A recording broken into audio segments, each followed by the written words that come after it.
Hey, y'all, welcome to another episode of Confessions of a Male Gynecologist. This is the final installment of the one where I interview my children.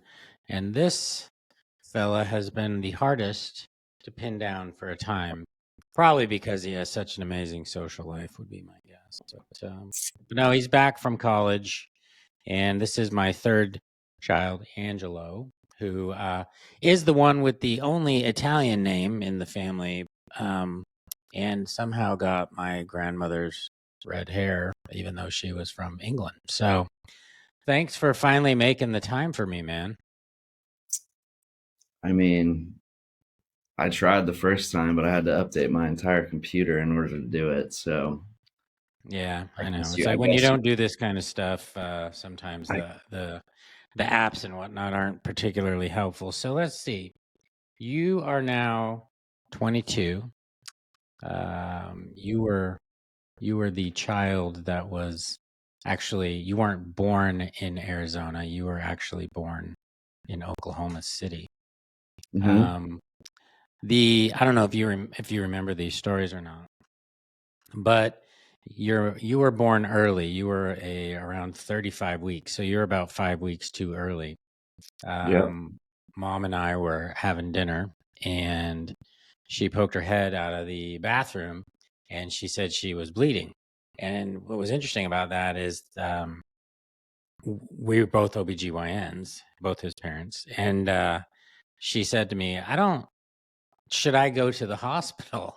Because when you're the patient, even though you're a doctor, it's like all of your intelligence falls out of your head. And I was like, hell yeah, we need to go in. So we go in, and not only was she already in labor, but you were breech, you were upside down. Out of all the children, you were the only one that was a breech kid. And So you were born about 5 pounds.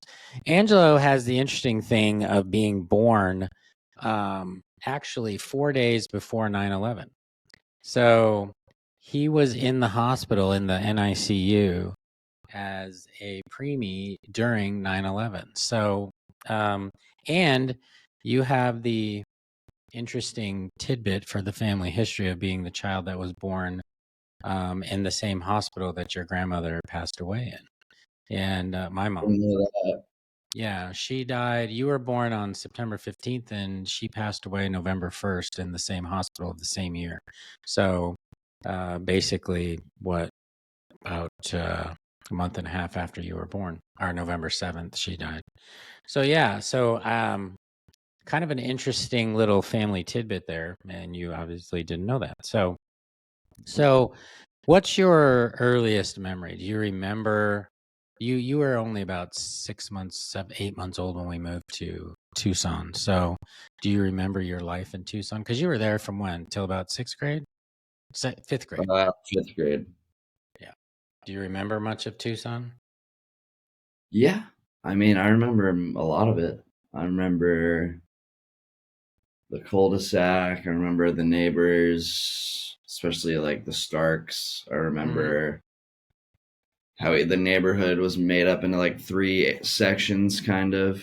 Oh yeah. Yeah. Um, I mean, I remember like my school. I remember my friends. I remember I would have gone to Orange Grove. I remember. I mean, I remember pretty much all of it. I would say I don't know what my first memory is. I feel like that's kind of a impossible question. Well, you Um, moved in. We moved to Austin at the beginning of your sixth grade experience. And yeah.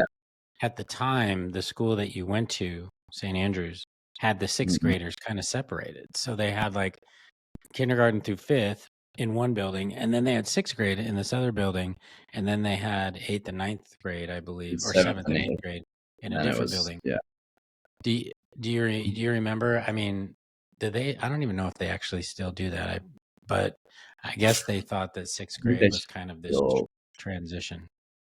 I would say that it is a transition. You're kind of going from I don't know elementary school to where I don't know. I feel like 3 years of middle school is appropriate adjustment period for getting ready for high school because I mean high school is really only preparing you for college and that's 4, and so it makes sense that it would be 3, but I think they still do it that way. I don't really know. Do you actually feel though that, like, let's say you didn't go to college, do you feel that high school actually prepared you for life? I think my high school did, but that's just because we went to a college prep school, which kind of, I don't know. I mean, you have to there. You have to be on top of your stuff. You have to. The teacher, like your classrooms are small, so your teachers know everything what you're doing. They know even stuff that's going on family wise, like when you and mom were going through a divorce. It was very just because of like how small everything is and how intimate everything is. I mean, they knew what was going on, and they can be more lenient and stuff like that.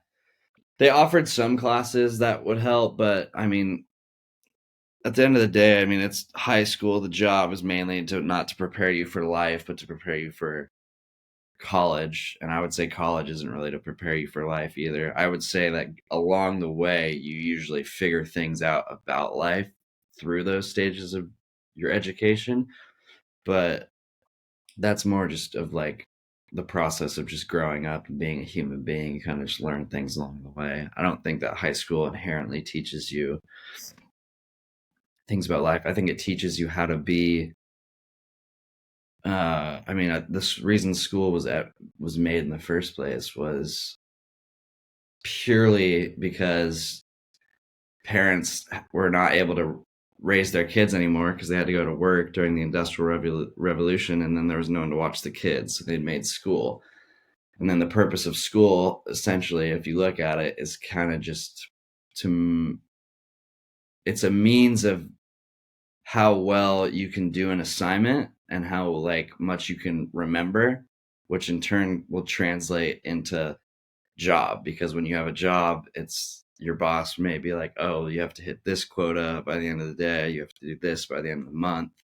And that's essentially what school is. So I would say in that sense, high school kind of prepares you for life. Same with college, but at the end of the day, it's not in terms of working. Yeah, but that's about it, I would say. Well, you made reference to the fact that you went to a small school, and you and your brother went to a small Episcopal school here in Austin, Mm-hmm. and your older siblings, Hannah and Hunter, who I've already interviewed, went to more of a public thing. Do you feel like there was any benefit or detraction from going to a private school versus public? I mean, there's pros and cons to everything. I would say a I pro mean, but for what would your friends like talk about? Because I mean, some of your friends were lifers. They what were I like mean. they were in that system their whole like academic career, and some of them probably Sorry, you came kind in of from. cut out Oh, I said, there. you know, some of the kids that you went to school with were lifetime kind of private schoolers. They kindergarten through 12th, and others like you started in public. Do you feel like there were complaints about the private system versus public, or Yeah, I mean, well, I would say a pro for private schools is, I mean, you can't really fall behind. They were very on top of you. Your parents are paying X amount of money, a ridiculous amount of money a year for you to go there. So they don't let you fall behind. Like you have to take a test to get in there. You have to maintain a certain GPA. I would say it was a lot of my high school classes. I mean, granted, I was younger, but a lot of them were harder than the classes I've taken in college. And maybe that's just because I wasn't interested in them, and I was interested in some of the classes I do in college. But I would say, in terms of preparing you for college, it was more beneficial because my friends who went to public school, it's more of like what you get out of it, which is similar to college. Like you can, it can prepare you, but most kids, at least the ones that I were friends with, I don't know, like they would skip school, they would skip class, stuff like that, stuff you can't do at St. Andrews. And I would say that college educationally was more of a rude awakening for them because St. Andrews also taught you how to time manage, how to study, how to do all that stuff. So I was definitely more well equipped than most people in that regard. I would say socially, uh, it doesn't help you because when you're in a, like my grade was 100 people. So everyone knew everything about everyone. Mhm. The school was the upper school, which is the high school, is only 400 people. So I mean, when I was a freshman, I knew stuff about seniors that I didn't know. And when I was a senior, I had freshmen know stuff about me that I don't know how they knew. And so that kind of sucked. You're not given a lot of options. So there's a lot of like the relationship aspect of things get complicated because, like someone dates someone and then they break up and then it's like, oh, like there's like maybe your friend starts dating them or you date like someone that was dating your friend and it just can kind of make things complicated. Whereas in public school, I think it's more realistic in the sense that not like you can kind of disappear from certain social groups. There's more people to talk to. It's more realistic to what like college and real life is like, I would say.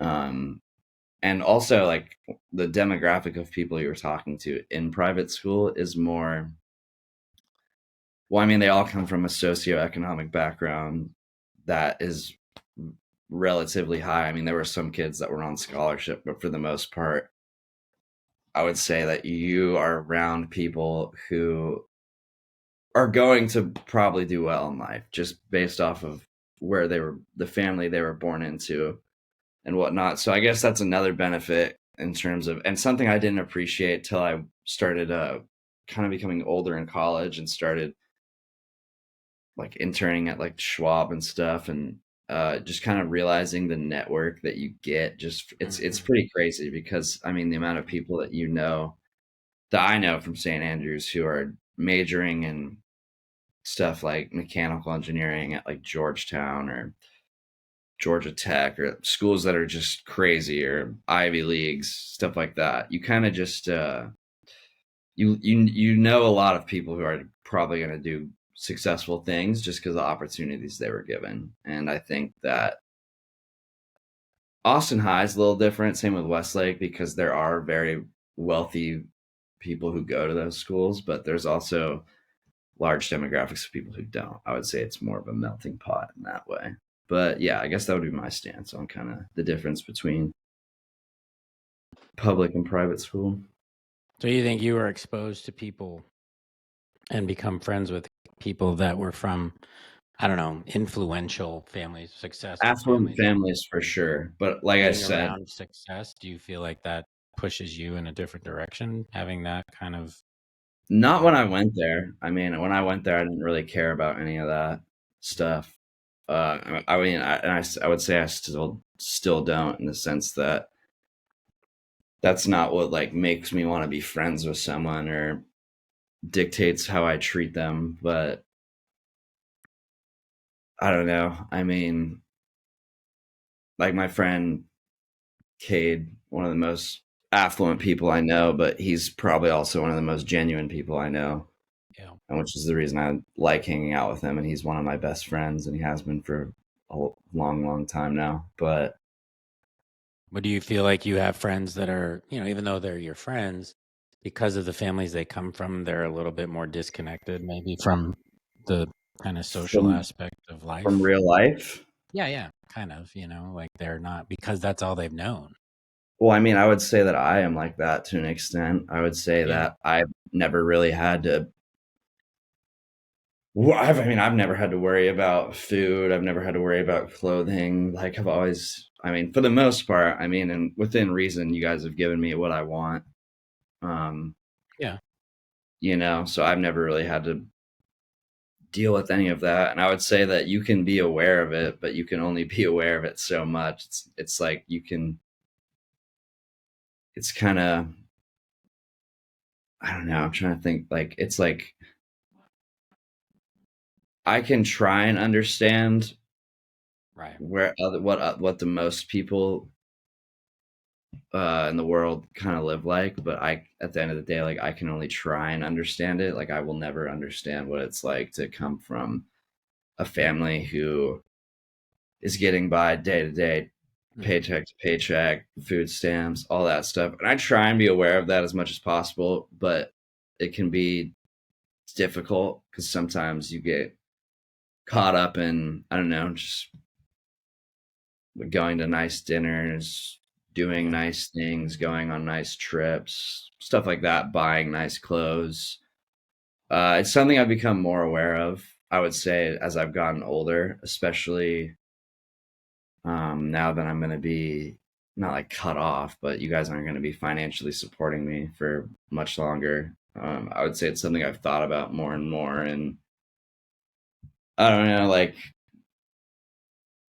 when you go to, like, for example, like Loris and Teo are here right now, the um, Cleaning. housekeeper.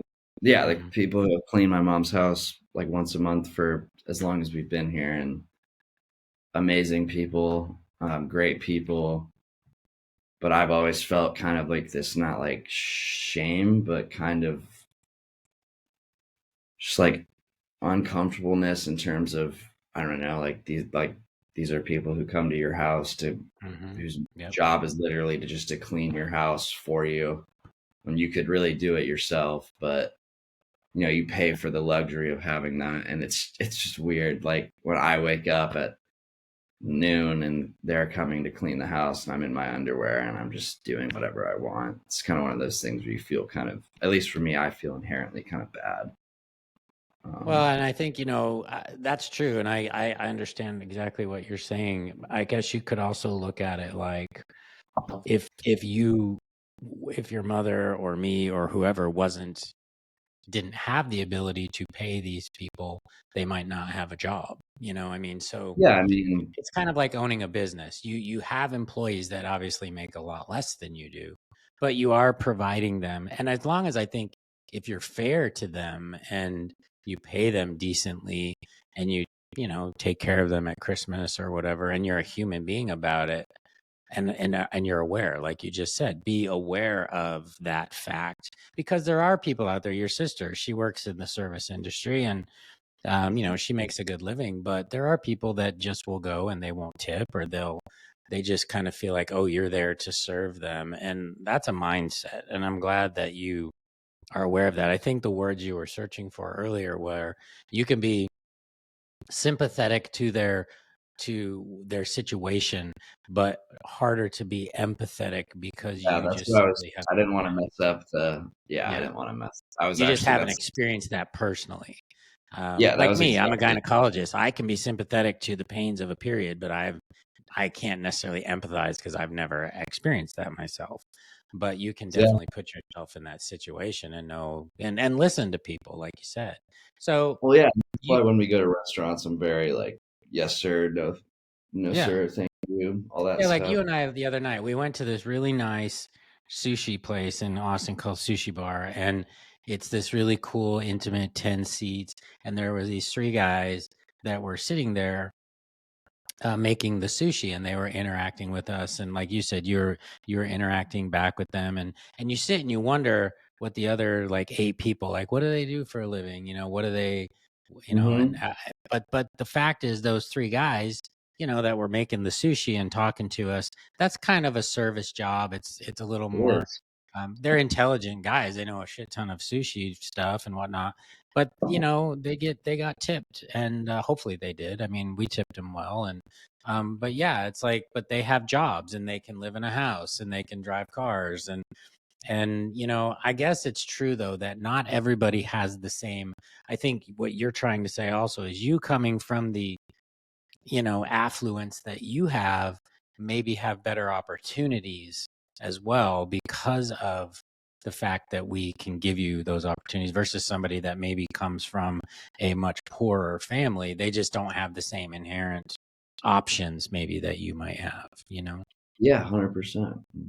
But the thing that's important is to see too that you are aware of that. And so when you interact with other human beings, like sometimes I'll sit in my apartment up on the 12th floor and I'll look down at the interstate, and I always wonder, what people are doing. I'll wake up at 3 in the morning and it's like, what are people thinking? Where are they going? What are they doing? And it just makes you kind of more aware that maybe somebody's driving home from the hospital and their parent just died, or there's something, there's always these things that are going on. You never know what's going on in another person's life. So good point.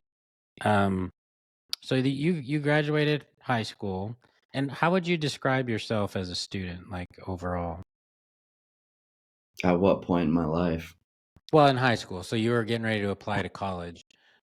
In high Your school, I could have done better. I could Yeah. have done better. Okay. I was going through a lot in high school. Yeah, we got Like within, divorced when you were 16, so that didn't help. yeah, that was, I would say I wasn't doing too well before that. Though, I mean, I don't know. I was kind of, um, I don't know. I didn't really have many things that I was interested in high school other than like English and history. I hated math and science. I was good at science though, but just and St. Andrews to me was it's very I mean it's a college prep school, so it's pretty rigorous. It's pretty demanding, and you didn't a lot of the freedoms that you would have in public school you didn't have in private school. Like what if you ever wanted to leave school, you had to get a pass. There's a security guard. To Mm, me, it felt oppressive. So I think on top of just going through y'all's divorce and stuff like that in general. I think, and growing up in a pretty big city, I just think there were a lot of distractions. I think that the way I was coping with what was going on wasn't healthy, and I think that that made it in turn. I wasn't ever a bad student. I never got. I think I got 1C in high school, but I mean, I was pretty average, at least in terms of being at St. Andrews, where there's a lot of everyone's mm, an overachiever. Um, I would say I was pretty middle of the pack. I would say now definitely in college. The first semester was hard just because of COVID, but I figured it out after that. I would say I'm a much better student now just because I like what I'm learning and I have the work ethic that St. Andrews instilled in me. mhm, And I've kind of figured out I don't know. When you're growing up, there's kind of the way in which education's taught is that there's kind of like one way to do things. There's like one way to study. There's like one way to read. There's all when there's really a bunch of different techniques that you can employ. And I would say I've kind of figured out what works for me, especially this past summer when I had to study for the SIE at my internship. That was a lot of studying, and everyone kind of approached it differently. And I don't know. I just remember like the first week of studying, I was trying to do things the way that Schwab recommended you do it, and it was just taking me a lot longer. I already was at a disadvantage because I'm a philosophy major in a business finance setting, so I would say that that made it I had to catch up more. And so the fact that it was taking long, like I was falling behind on some of the tasks, so I just started doing it my own way and felt that that worked for me pretty well. So I would say I would say I'm a good student when I'm motivated to learn what I have to. If I'm Well, I not think really, when you're interested too, that helps. If you yeah, when don't you're like the interested, but class, also if I have like with the SIA, like there was a lot of stuff in there that I just didn't find interesting and right?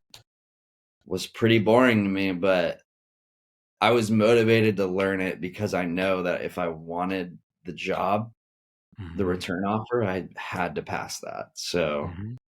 I powered through it. Yeah. But otherwise, like, I don't know. I mean, I try and learn, try and read as much as I can on my own time, but Well, the interesting thing you mentioned too, and you are the one out of the four whose age group I think got screwed the most by COVID. You were a senior. Your senior year of high school was COVID, and your freshman year of college was COVID. How do you think that affected the people in your age group? I think it destroyed a lot of people in terms of, uh, I would say those are probably some of the two funnest, if Hmm. that's even the word, most fun Yeah. years of your life. Grad parties, graduation, summer before college. Yeah. Then you get to high school, living the or college, living the dorms. Meeting people. Like all that was kind of ruined. And I would say those. I would say like you have your formative years in elementary school, and then you by middle school, you kind of start honing in who you are. By high school, you're just figuring it out. You're going down different routes of exploring things and personalities and friend groups and stuff like that. And then I would say towards the end of high school, beginning of college is when you really start to kind of come into yourself and figure out who you are. And I would say that I would say senior year and the freshman year of college is where you really kind of, I mean, you don't know everything, but I feel like you kind of start to get a sense of who you are as a person. And I think that that's where you kind of, the bedrock or foundation for social, how you interact with people socially is kind of laid in that area, especially the first year of college. And I would say, at least for me, I think that like sophomore year to me felt like freshman year of college in the sense that that's where I was. 'Cause I mean, I was meeting people freshman year, but there weren't parties. I was in a fraternity, and even that the way in which that worked was super different, like rushing on Zoom, all stuff, stuff like that. It was tough, and it was tough for everyone. I would say that you kind of had to relearn how to talk to people, how to communicate with people, how to just be like friends with people, especially ones that you didn't know or already had like a prior relationship with. And me, like I didn't get a dorm, so I had to live in an apartment building, which I think severely did me a severe disservice in terms of my social life. I felt like I was playing catch up for with a lot of my friends that I met just because they were in dorms. I felt had a head start on me and were able to make more friends or at least meet more people. Like I would say sophomore year is where I met the most people when I was living in the house, just because my friends had already made a bunch of different connections. And then on top of that, a lot of them are already from Colorado and already know people. So I would say overall, I would say it did everyone in my age a disservice. I would say anxiety went up. I would say depression went up. And like, those are studies that you can easily find if you look at it in terms of like self-reported. I would say that social anxiety, and then on top of it, I think the problem with social media in terms of kids comparing themselves to everyone, I think that got worse. Just because, I mean, I bet you, I mean, I don't know.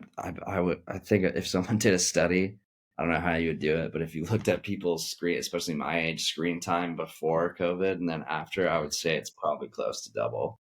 Oh yeah, Um, and I that remember. just looking at your phone all day is inherently going to decrease your Well, I remember mental your health. brother Anthony when COVID happened. He would have been a freshman in high school, and literally for 2 weeks, I think he was on his Xbox for 2 weeks. Like Yeah, that's all he did. yeah, and the first part of COVID was kind of fun because no one really knew Right. how long it was going to last and no one really knew what was going on. So the first 2 weeks, it was like, it kind of felt like a lot like a Christmas break. Like you'd be like, Right. oh, like you'd wake up whenever you'd wake up, you'd tune into class, you just turn your camera off, and then you just play video games with your friends and stuff. Yeah, And that was always I get fun. that. But So you chose to go to school at the University of Colorado, and I'm curious now that you're at the end of that, you're graduating in 4 or 5 months, 4 months. mhm. Do you feel like you made the right choice? Yeah, yeah. Um, And how does one go from philosophy major to working at Charles Schwab? what do you want? Okay. I mean, it's a two-pronged question. Go ahead. I would say I made the right choice for sure. I mean, I didn't know anyone. I didn't even tour Yeah. Colorado before I went there. I just knew, I don't know, coming from someone who had already moved and restarted their whole life when I moved to Austin in 6th grade. Hmm. Uh, I knew that I either wanted to go to UT or I was done with Texas and I wanted to try Hmm. something new. Uh, Boulder seemed like super similar to Austin, and I kind of wanted something that was similar vibes to Austin. And I knew, like, just based off of like the stereotypes of what Boulder was, that it would probably be somewhere that I enjoyed. And like the first year was like definitely a transition period, but I've met people. I've met my best friends there. I mean, I still have really good friends that I would consider best friends that still live in Austin, but I would say for the most part, like, I've met the people that will be like groomsmen at my wedding, and lifelong friends that I hope to stay in touch with. I think it brought to me what I wanted out of college. Mhm. I mean, I had, like, yeah, it was a lot of partying, a lot of concerts, stuff like that. But I mean, I just think the type of people that I met there are the people that I wanted to meet. Like, those are Mhm. I would say those are my people, and to an extent. So yeah, I would say it was probably, I mean, it's hard to quantify. I would say it's one of the best decisions I've ever made. Um, put it that It's way. good. And you think you're gonna obviously stay in Denver because of Yeah, I'll the stay in job Denver offer? for probably 2 years. I mean, so that can go into the second question you asked. Uh, I don't know. I mean, philosophy. I chose philosophy because I was originally neuroscience, and I did that for a week, and I realized I was like, I don't want to do that, and so I knew that I took a philosophy class for a trimester, because that's what we had in at my high school, trimesters. So I took a philosophy class for a trimester, Mhm. and that was the my favorite class I had ever taken up to that point. It was taught by this guy, Mr. Evans. And he just kind of gave us like little brief overviews, but I don't know. I mean, I remember I loved it because it was just very open ended. You could debate. It wasn't subjective, or it wasn't objective, a lot of it. And so I was like, let's just try this out, because you can always change it. Colorado's pretty good about that. And yeah, I fell in love with it. I loved reading. I loved all the complex questions and stuff. Yeah, so I would say that's why I made that choice. And then I quickly realized, because a lot of my friends are business, because I'm in Mhm. a fraternity, it's kind of like the stereotype as well. But I started realizing that, they were applying for internships in like September, and they would be, especially my junior year is when I really realized it, first semester, they were applying for summer internships in like August and September, doing interviews all day with all these different companies like JP Morgan, Wells Fargo, Morgan Stanley, all this stuff. And I started realizing, like, shoot.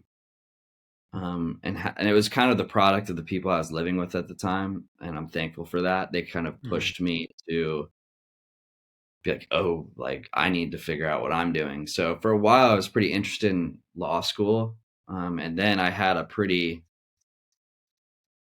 conversation with a guy at my gym.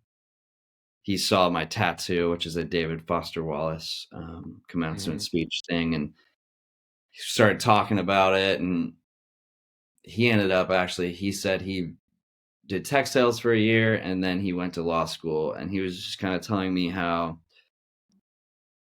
just kind of like leveling with me, telling me, he wasn't saying don't do it, but he was saying, unless you're really sure that this is something you want to do, I would say don't do it. He also told me to wait and at least get some years of experience in just the workforce before I make that decision, just so I can have some real world experience. And so that kind of changed my mind on things a lot. I mean, I was going to study for the LSAT and all this other stuff. And then my friend Rob he'd been interning at Charles Schwab kind of throughout the school year.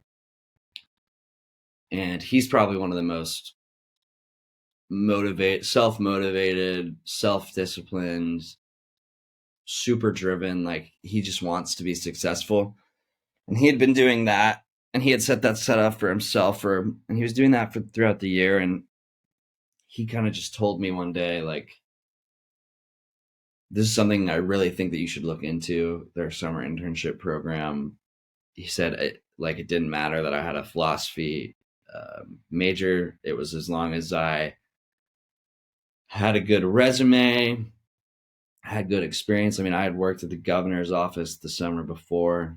Um, so essentially, he was like, as long as you have a good resume, you do well in the interviews, and you come off presentable, punctual, all this other stuff, they should take you. And I would say a lot of the reason I got it was because he, at the time, his manager was going to be my manager, ended up being my manager for the summer internship. And yeah, I don't know. I mean, I had a few interviews with them. I would say I did pretty well in the interviews. And yeah, I mean, it's really just impressions at that point. I think at this specifically for what I'm doing, it's very customer service oriented. So it's Mhm. the goal is it's a 2-year kind of map for once you get the job where you're doing customer service stuff. So password resets. Sorry, I don't know why that's doing that. Password resets for clients or changing information on their account, and then you end up taking your Series 7, 6, and then you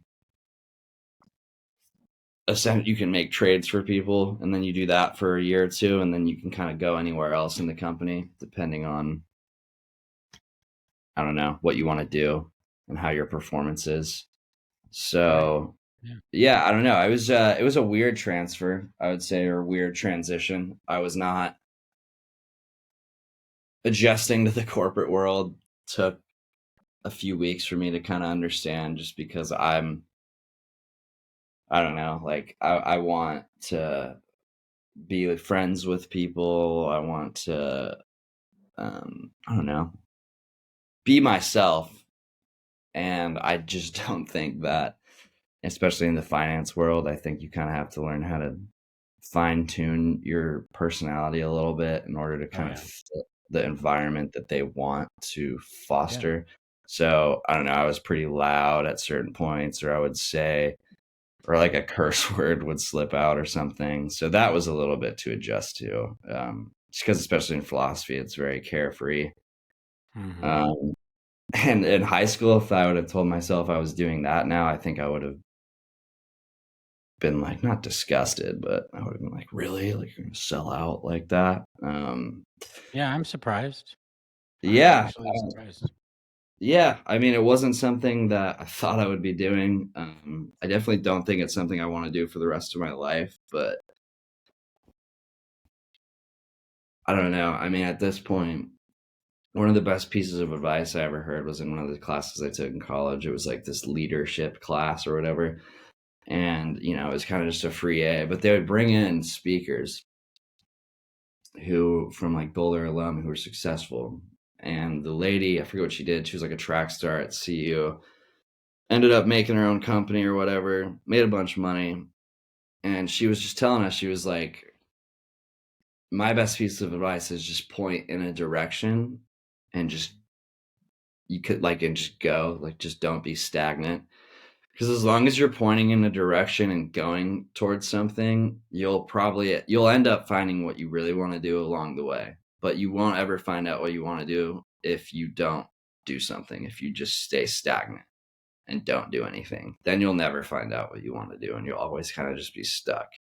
And so I kind of just pounced on the opportunity because I don't know. I mean, philosophy, like, you could, like, you can say that it gives you, like, people go, oh no, like, you can do a lot with that. And it's like, sure, like, you kind of can. Like, you can apply it to any job, essentially. But when you're getting into jobs where you want to make money, and like you said, I've come from an affluent background, I would like to maintain some of that lifestyle, at least for myself. It's like, I don't want to be a teacher. Like, Hmm. I don't think teachers really get compensated fairly or appropriately. I don't really see that changing anytime soon. No. Um, so I No, didn't want to people do that that. do it though, they love it. That's what they love. Yeah, exactly. And I just don't think I would love that. And so I knew that I had to figure something out, and that kind of opportunity arose, and I just wanted, I don't know. I mean, it was a good opportunity. I think I'll learn a lot from it. I think I'll get real world experience from it. I think I don't know. I mean, it won't hurt. Like I'll have a list of credentials from it afterwards, that will kind of somewhat enable me to move freely throughout the professional world, I think, with that foundation laid upon. So I Mhm. don't know. I also don't know what I want to do. So but I have to do something. So just figured that would be a good option. Yeah. So for right now, you're gonna stay in. Will you move to Denver, or would you stay? You'll stay in Boulder, or what Yeah, are you I'll go to thinking? Denver. Go to So you'll Denver. move to Denver, work for Charles Schwab, and then, like you said, just kind of lean into that, live it, do it, and then at some point, something will probably pop up and maybe push you in a different direction. Exactly. Yeah. I just don't think I need to force it. I think I'm young. You kind of just need to experience things. And yeah. Well, since we're at the close, you brought up David Foster Wallace, who obviously is unfortunately he's gone, but he was a world famous author of Infinite Jest and a couple other books as a postmodernist type of kind of philosophy person. What do you feel like philosophy wise is your kind of take on life, or do you have kind of an amalgamation of different philosophies? Um, Is there one that really resonates more with you? I mean, there's a bunch that resonate with me. A lot of what I study is, it's more of, thought experiments that relate to the concepts. So, like utilitarianism, consequentialism concerning like the trolley problem. I don't know if you know what that is. No, tell me about the trolley problem. So, like, from a utilitarian standpoint, utilitarians believe, and I believe this to an extent, there's definitely caveats to it, but essentially what utilitarians believe is that in a situation, the right thing to do is to bring about whatever brings about the most utility for everyone involved, or like the best situation for everyone involved. So the trolley problem is this ethical dilemma where there's a train, there's two tracks, and the track it's currently heading on is going to run over five people. But there's a lever right next to you. If you pull the lever will change the tracks, and the track that it will go down instead will only run over one person. Utilitarians believe that you should pull the lever because it will only kill one instead of five. But then there's these other things like the principle, or like the doctrine of double effect, which says that that's actually the wrong thing to do, because in the first scenario, you're not actively killing those people, the five people, like that, it was already set in motion. But by you pulling the lever, you're then actively killing someone. So stuff like that. I would say I'm a utilitarian in a lot of aspects. It definitely fails to take into account certain situations and contextual things. I would say what I align with more now is something similar to what Albert Camus thought, and I kind of feel this way just because I just read his book, The Myth of Sisyphus, which is essentially about. I mean, Sisyphus was a titan in Greek mythology, and he cheated death twice, and his punishment for that was he had to push a boulder up a hill for all of eternity. And whenever he gets to the top of the hill, it would just roll back down. And so his whole existence is just pushing massive boulder up a hill, only for it to walk down it or just roll down again. And kind of the whole he's an absurdist, which is essentially the belief that humans live in this chaotic, purposeless world. And at face value, that's pretty not comforting and nihilist to an extent. But his take on it is that, I don't know, like life is, like you said, chaotic. A lot of it doesn't really seem to have a purpose, and a lot of it's suffering. And the analogy he has at the end of the book is life. A lot of life is you have to push the boulder up the hill. It sucks. Doesn't really seem to make sense. Seems like you don't really have a choice. Um, and a lot of people, the book's about suicide. So he says that a lot of people, when they realize that their life is when they come to the notion that nothing matters or that like everything doesn't really have meaning to it unless you provide that meaning, a lot of people will kill themselves because it's a pretty grim thing to think about. But his whole thing is when confronted with that notion, you can either succumb to it or you can rebel against that, which is kind of the point of life, is that you're going to have to push the boulder up the hill. And that's a lot of what your life is going to be. It's just stuff that sucks or just like you don't want to do. But he says at the end of it, when you get to the top of the hill and it rolls back down and you have to walk all the way down to push it back up again, he says that's the point where you get the choice to be like, oh, like you can think about it and be like, oh, this sucks. Like I have to go push this boulder up again. Or you can enjoy the walk down and kind of just like, you know, your existence is just, you just have to push that boulder up. But if you know that that's your existence, then you get the choice of how to like look at that and how to like think about it and how to like, it's your choice essentially. So when you're walking back down the hill to go push up the boulder, it's your choice what you do in that time frame. So you can choose to lament and be like, dang, I have to go push this boulder back up this hill. Or you can be like, oh, like now I get to rest. Like now I can get to look around and whatever. And the last line of the book is, and Sisyphus was smiling or something when he has to like start pushing it up again.